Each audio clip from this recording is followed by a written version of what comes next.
Today we're going to talk about the pressure to do it right. So some of that perfectionism.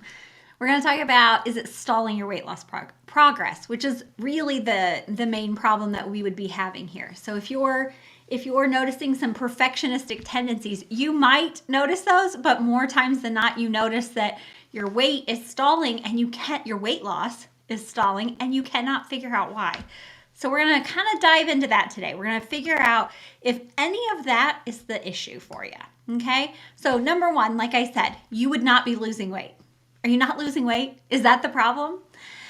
Do you sometimes notice that you have a need for control and order? You just like things to be in a certain way. You like to know what's going to happen, what's the plan, what it is. It's a little bit of control, right? Just a little bit. Is it leading to rigid and unsustainable approaches to weight loss? We kind of call it all or nothing. And sometimes you don't think of it as all or nothing. What you think of is I'll start again tomorrow. Because like today, apparently you've made it so terrible. You've ruined the day. So you have to start over tomorrow so that you have a fresh, clean slate because it's already messed up today. So tomorrow will be perfect. Tomorrow I'll do better. It will be easier tomorrow. So that's the one I hear most often. People will say they're not losing weight and that they keep having to start over tomorrow or start over again on Monday. When we dive in with coaching, a lot of times what I hear is that they have a little bit of a fear of failure and they have a lot of criticism. And that criticism, it results in so much negative self-talk that it becomes self-sabotaging to their weight loss. Can you imagine talking that way to yourself all the time, so negatively that it ends up sticking in your head like glue, right? And it just keeps coming out. It comes out in the way you talk. It comes out in your actions. And so you're not losing your weight. You're not getting what you want done. And you probably even think, I could do this. Why am I not doing this? And so you're clear that it's something you probably could do, but then that negative talk comes in and then you start sabotaging yourself with that. I'll do better tomorrow. This wasn't done well enough. I'll do it better next time. Or then eventually you start talking like, I can't do this. So it goes from I can do better tomorrow to I just can't even do this. It's all too hard. I can't do it. And so that fear really grows. It takes hold in there. And the criticism, that those words, they mean something. And when they come from your mouth, it means even more. It means that you don't believe in yourself, that you don't think you're doing it well enough or right. And that thinking right there, can you imagine saying, if you're a parent listening to this, can you imagine saying those kind of things to your child? You never would. You would be like, it's all right. You've already come so far. The way you would talk would be completely different. So what happens is we get it's so hard. It's so hard to accept when we make mistakes. And imperfection leads to more guilt and shame, and especially around food. So definitely in ourselves, guilt and shame, but around food. And so it becomes this cycle around food. And I'll talk more about that in just a minute. So if this is something you're listening to and you're like, this is what I do. Like, I've not had someone explain it to me this way before. That's how I was. I was like, I do these things and I didn't even realize that I was doing them or that they were an issue, that they were sabotaging me. These things that I was thinking and saying, how I was doing things, starting over again and again, the criticism. That is what coaching helped me with. Oh, it was night and day when I found it. So I with coaching, what happened was I was able to embrace my imperfection. I was allowed to be human again, right? As silly as that sounds, like embracing imperfection, it honors the humanity in you. It honors that perfectly imperfect person you are. We all are. Nobody is perfect. And we usually give so much grace and compassion, empathy for other people. We just don't do it for ourselves.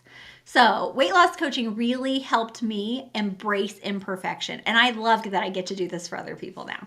So I became very self-compassionate. Like, I don't know if that's the word, compassionate, self-compassionate, whatever, however you say, or you're supposed to say that word. I developed a lot of compassion for myself. I guess I'll say it that way. And I sometimes did. I used that talking to myself as if I was my child, or like that I was, loving on a child, how you would speak to them when they're having a hard go at something. And that really developed even more compassion for my own imperfections. And so, in developing the imperfections, it just skyrocketed my ability in so many ways. So, dropping guilt and shame about my food choices, about my imperfections. I had a lot of thinking when I first started losing weight with coaching in this manner, right? The way I teach it to you. I still had so many of those diet mentality kind of things, all they call them fad diets, right? All the things that you used to do to try to lose weight. They would tell you that this was okay or this was not okay, this much or that much, and all the different rules, right? And so I dropped so much of that mentality, and I started to drop the guilt and shame because I stopped thinking there was only one way to do it. I stopped thinking it had to be done an exact way and it had to be perfect in that exact way. So I developed compassion for myself. I started to allow myself to be able to grow and try things and make mistakes and learn from them. It was great. It sounded very hard to get my brain to wrap around at first because I was like, I kept having this thought. So I'll share a bit of my journey along the way here. But one of the things that really stuck with me was I was afraid if I stopped beating myself up that I just wouldn't stop eating. I thought that me being critical of myself was what was stopping me from eating. And it wasn't. It made me eat more because I would start to feel so terrible. I would need to eat more. So you'll never, like, you go to bed every night and you've stopped eating. I've heard other coaches say this, like, are you eating right now? I love when I hear them say that because they're like, are you eating right now? And they're like, well, no. Okay, well, then you stopped. At some point you stopped, right?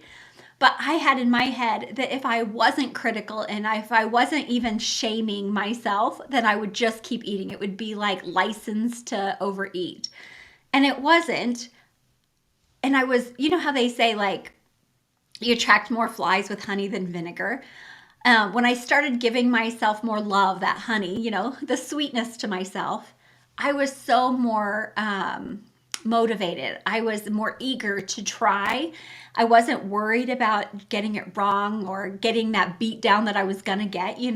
So instead of trying to do it to avoid my own criticism, I started doing it not worried about criticism. It was completely different. I love getting to work with clients and help them see that they even respond to their own self-love.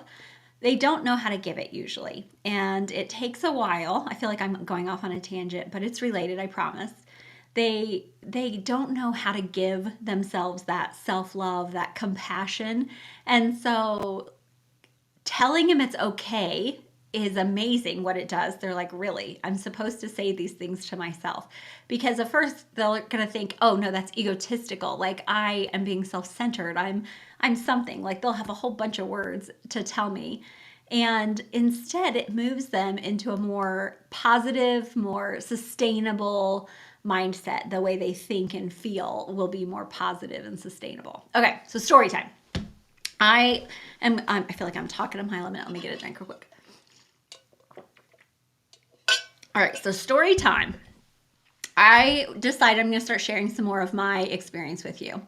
And a lot of my experience, I also have clients with this. So I'll try to make sure I tell you when it's my story or someone else's story. But honestly, many of our stories, as crazy as it sounds that there's so many different stories, there's so many different ways to lose weight, we all usually feel some version of the same thing. So I felt like I kind of needed to be in control of everything in weight loss. And I wouldn't have said those words in the beginning. What I would have said is, what's the plan? How are we going to do this? I need to know all the steps. I need to be super prepared. I want to make sure I've, cleaned out my kitchen, my fridge, the snacks, only have the foods you say I can eat. That's how I would have done this. That's all perfectionism, by the way, if you haven't caught on yet. So I would have the Last Supper knowing I'm getting ready to like impose this diet on myself. That's what I would do. I would clean out the refrigerator and throw all that stuff away. You know how shaming it is to throw away food because you think that that food is bad and that you should have never bought it in the first place, and for sure not if now you're going to be good and try to lose weight. So that is shameful right there. I love that I don't do this anymore. So talking about this kind of drops me back into that feeling of insecurity for just a moment. So shake it off, because that's not how I am anymore. But I want you to see how I used to be and how different it could be for you. I only counted, right, if I did it right. I only counted it if I did it right. If I made a little error, or if I did almost everything but one thing wrong, or if I had a little overeat, or I did have like a bite. Maybe my husband came home and he's like, oh my gosh, I made dinner. I need you to try this. And I would be like, I ate off plan. And I would have a freak out and it would just snowball. So I only counted when I did it every step of it correctly. I only counted the scale. When the scale was changing, that was all that I counted as a success. Is that what you guys do? Do you see like, and then that one, you can tell that you're not counting anything else as a success because you minimize everything else. The only thing that matters is the scale. So someone says, oh, like you seem to have more energy, or, you don't seem as winded. Like you noticed you're not as winded as you're bringing the groceries in out of the car. None of that matters because the scale is the only thing that matters. That's what I thought for so long, right? And then I would dive headfirst into the diet planning and try, like I said, to execute it meticulously. So I've told you guys the story about my husband. When I started getting into this kind of weight loss, I did it because I thought it's the only thing I've not tried, and I want to be able to at least claim I've tried everything. And so I didn't even want to tell him I had done it. I had so much shame, so much guilt, embarrassment, and I didn't want to tell him. And when he finally figured it out, what he said was, which perfectly aligns with what I'm telling you, what can't we have this time? He was so used to every single time me telling him what we couldn't have, because that's how I did it in past diets. So I'm going to tell you a different way to do this. I am. I can't wait to share it with you. Okay. So a little bit about when it didn't go to plan, okay, I would feel like a complete and utter failure. Not only did I make a mistake, I am a failure. And like, I can't even say it as emotionally bankrupt as I was back then. But I felt like a complete and utter failure when I would make a mistake. I would be so embarrassed for anybody to know that I made a mistake. So I usually did my weight loss alone. I only shared successes, and I never wanted to talk to anybody about anything that I was learning or struggling with, because it would just point out again how much of a failure I was. That led to so much more stress, so much more anxiety, and so much of it around food. So I had this unhealthy, we'll say, coping mechanism. I was an emotional eater, and I honestly, until I really got into coaching and I started to look at like the complete array of emotions, I didn't realize how many different emotions I was eating for. I would have never called myself an emotional eater before, because when I got mad, I cleaned, or I would just burn off energy. And I always thought of emotional eaters as people who were sad or angry, crying, those kind of things. That's not it. That's not the only emotion there is. And so I am more of an emotional eater out of shame and guilt. I am an emotional eater, especially when I'm bored and looking for entertainment, or when I'm tired, when I'm trying to find energy. A lot of that, bored eating, tired eating, and my stress wasn't anger or sadness. It was kind of this anxious buzz that it would quiet it down. And I'm going to tell you, the food didn't quiet it down. What did was I stopped thinking about the anxious buzz. I stopped thinking about all the things, and it gave my brain a break. I started thinking about other things. So food was a distraction.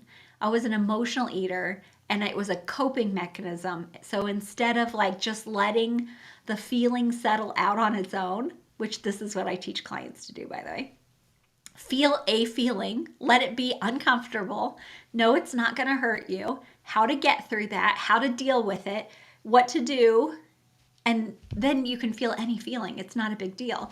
So I first had to stop overeating. I had to stop eating unless I'm hungry. And then you feel all the feelings, which is why it's really great to have a coach, because when you stop coping with eating, then now you are not coping and you have all of those feelings right there with you. So with your coach, with me, I would love to be your coach. With a coach, that's how you can decide like what it is you're feeling and why is it so uncomfortable? What are you afraid of feeling it for? Why are you feeling that? Like, where did it come from? And then figure out what to do about it, whether it's to just what they call sit with a feeling, how to change it, like how do we need to talk through this so that you can make changes so that it doesn't turn you to coping with food. So I was very rigid. Like I said, I was so rigid, and that perfectionistic tendency, it was hindering my progress. It was downright sabotaging me. I would feel something, I would eat, I would feel something else, I would eat, and it just kept going and going. So let me break this down for you. So I told you I was very perfectionistic.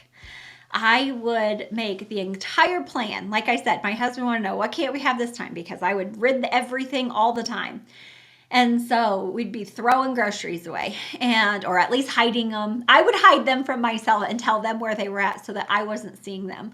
It was a trick I did. I like moved them all on a shelf so that when I opened the pantry, I didn't see them because they were behind the door. It kind of helped a little. Figuring that I don't need to eat that food just because it's on the shelf helped so much more. So I'm sorry, I scrolled off. Oh yes. So whatever would happen, I would make my plan. I would have like whatever the rules of the diet were, right? And if I did something off plan, I ate something off plan, I overate, I didn't do it perfectly, whatever the diet plan was that I was following back in the day.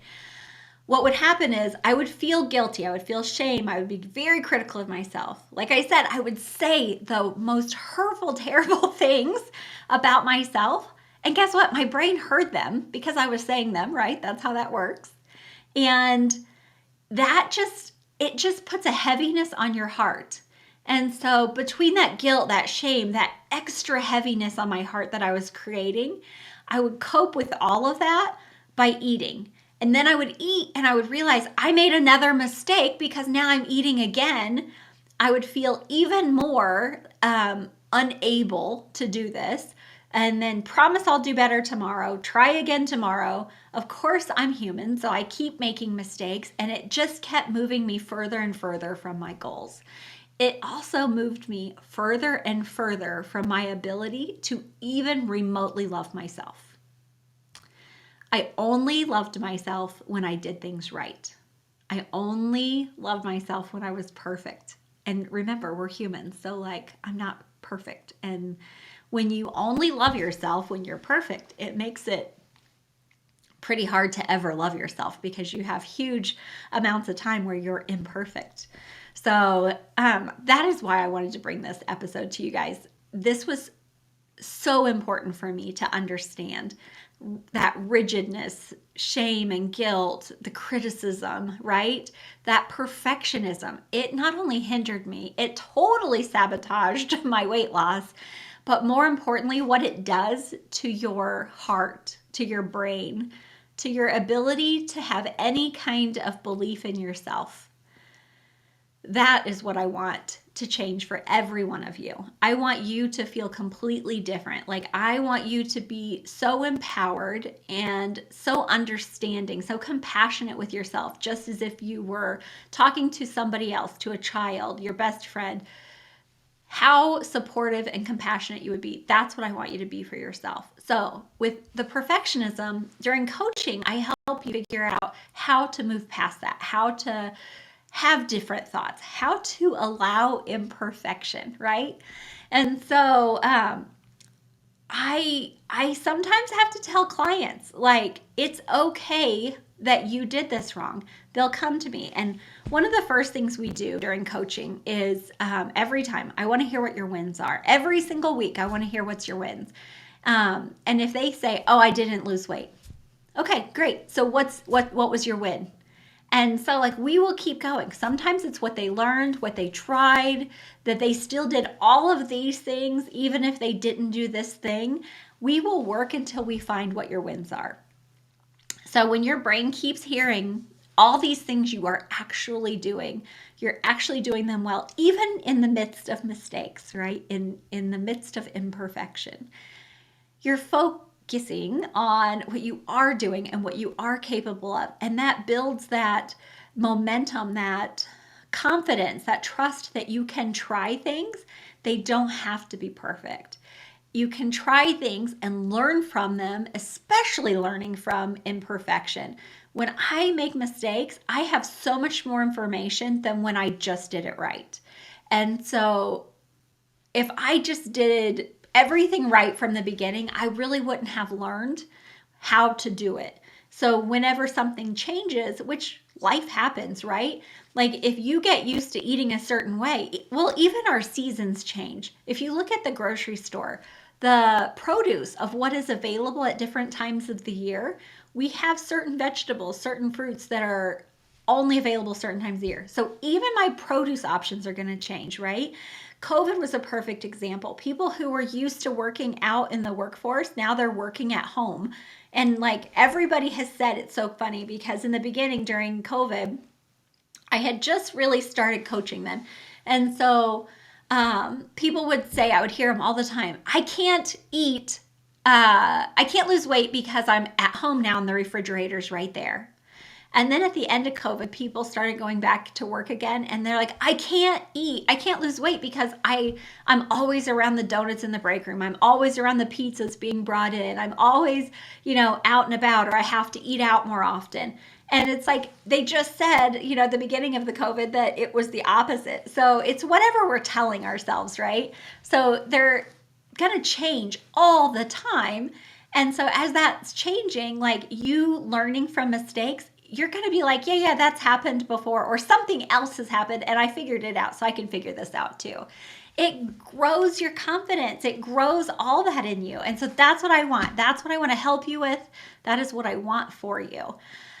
Yes. So you get more flexibility, more self-compassion. You start improving your empathy, your compassion for yourself, your self-love. And your self-talk changes immensely. And occasionally my brain says, oh, but if I allow too many mistakes, I'm just going to keep making mistakes. Good. Do that. Do as many of that as you can. Make mistakes all the way to your goal. All the way. Make mistakes so that as you're making them, you're learning from them and you're going to try something different. You're not making the same mistake. See how that's different? If you keep making the same mistake, you keep making that exact same 100% same mistake, like when I kept eating again and again and again, now I'm usually very aware of what I'm doing. And so if I'm overeating, it will be like a slap in the face. I'll be like, whoa, what just happened? I know I have been not doing this for years now. Where did this come from? And usually it takes me a minute to figure out what was the new thing that somehow triggered the old thing. And so, but I have all of that knowledge in me from doing it before. So now I have awareness. I have the ability. I am so empowered. I can trust that I can do these things. So this is what I help people with. We're going to work on your self-talk. We're going to work on your sabotaging of your weight loss. We're gonna make those mistakes work for us, not against us. you're going to realize that self-compassion and acceptance of imperfection are the keys to sustainable weight loss. Not only the losing the weight, but the maintaining it. That's why I call it sustainable weight loss. So you do not want to keep beating yourself up now, because you don't want to beat yourself up the rest of your life. And if that's how you lost your weight, that's how it's going to be then. I say that usually around food. If you don't want to have pizza, when you're at your goal weight, then fine, take pizza out now. But if you'd like to have pizza or chocolate at your goal weight, make sure you learn how to lose it having those foods now. Same thing with the criticism. I don't want to be criticizing myself for my whole life. So it's important to learn how to lose weight without criticism. And so self-acceptance, acceptance of that imperfection, that humanity that we all have, is so important. I teach you how to reframe your mindset. And I know that's like coach talk that probably doesn't make any sense. What that basically means is that your thinking and your feeling is what's causing the problems. And so we'll work through together how to change your thoughts, how to change your feelings so that they work for you, not against you. And it's different for each person what your thought, what your mindset is. And so we learn how to reframe that mindset so it's working with what we want. It works towards our goal. We focus on the progress, like I said, rather than the perfection. So with progress, there's mistakes that we learn from. With perfection, there's not, and it usually hinders our progress and does so many harsh things to your heart that I don't love. So you overcome your fear of failure. And like I said, I would never have said that I had a fear of failure, but my actions spoke louder than what my words were at the time. So when I finally overcame that fear of failure, that was when I made real progress in weight loss. And if you want to keep doing it your way, you can keep having anxiety and stress. You can keep having, self-doubt and criticism and delaying your progress. That sounds great, right? When you're wanting to lose weight. And you just keep making it harder. So we can quit making it too hard. We can make it doable. I love that word. There was a book, Everything's Figure-outable. So doable and figure-outable. Those are some of my favorite words because, I don't know. I always tell my dad one of the best things he gave me in life was the ability to figure it out. We lived out in the country, and my sister and I would get asked to do all kinds of chores. And I would say, I think you forgot you don't have sons. And we were little girls at the time. And so we moved out of the country when I was in 8th grade. So I was, growing up out there, and we were hauling hay, and the bale wire would cut our little hands. So we learned to put a tarp down and drag the tarp across the yard, my sister and I. And so we just figured things out. Figured out how to drive the truck at 9 years old so that then I didn't have to stand in the back and toss manure. I would rather drive the truck than the other. So I figured out how to drive a truck. The ability just stuck with me that I can, I don't know how to do that, but it doesn't scare me. I can figure it out. So when I stopped the perfectionism, it allowed even more of that I'll figure it out kind of thinking. So I really want you to have some increased self-compassion. That moves mountains. To have some compassion for yourself, some love, that ability to figure it out, right? It improves your mental health. So in this day and age, and I think it's actually Mental Health Month when I'm recording this right now. It was either last month or this month. It's so important how we're talking to ourselves, how we're talking to each other. And so to improve your mental health is huge. And it starts with how you're speaking to yourself. What things are you saying? And so when you speak love and encouragement, compassion to yourself, it just changes. It changes the physiological parts of our brain. It changes your hormones. And that is huge just with words. What we say to each other, what we say to ourselves. With my clients, I help them set realistic expectations. And so, if you come and you say, I have 80 or 100 pounds to lose, great. How much do we want to start with? And so, how do you eat an elephant one bite at a time? So we figure out what is a realistic expectation. I want you to have successes. And so that doesn't mean you wouldn't lose the whole 80 to 100 pounds with me. It would mean that you're going to pick a goal that you can feel very confident that you can manage. And we're going to keep making more and more goals every time. We feel so great. I probably and would say that I'm still an adult who loves a gold star, and I've just learned to give them to myself. And part of that is managing my expectations, what my goals are. So self-confidence, self-worth, and weight loss progress. That is what we all came for, right? So with all of that, if you have any questions with this or any of my podcasts or lives that I do, send me a DM, send me an email. It's on social or it's in my show notes, whatever you're listening to at the time. I want to help you. I would love to get your questions, whether it's something I can just send you a quick answer on, or I can create another podcast for you so that I can really make sure that I explain it better so that people understand it better. I think sometimes I understand it great in my head, and I'm always looking for people to their nodding or their facial features to tell me if they're understanding it. So when I do the lives and the podcast, I don't see you nodding or smiling, so I cannot always judge if I'm explaining it right, and it made complete sense in my head. So if you have a question, send me your questions. I want to answer them. I want to offer you some of my time. That's what I want to offer you. I want to offer you my time so that we can discuss how the weight loss and what you're doing, how you can achieve your goals, like what's holding you back. Is there something that maybe you didn't even realize? Let's talk about how you've lost weight in the past, what worked, what didn't work. I want to talk to you. That's what I want to do. So we call it a free consultation is what it is. It's just a bit of time where we can talk about what you want, what you've tried, and maybe, let's make a game plan for how you do it in the future, whether that's with me or on your own. It's time to find another way. I tell you what, I spent this whole time telling you about how my way used to be before coaching, and that was not fun for anybody. Not for my family, not for me, not for the people around me, not for people who looked at me as an example. That was not fun.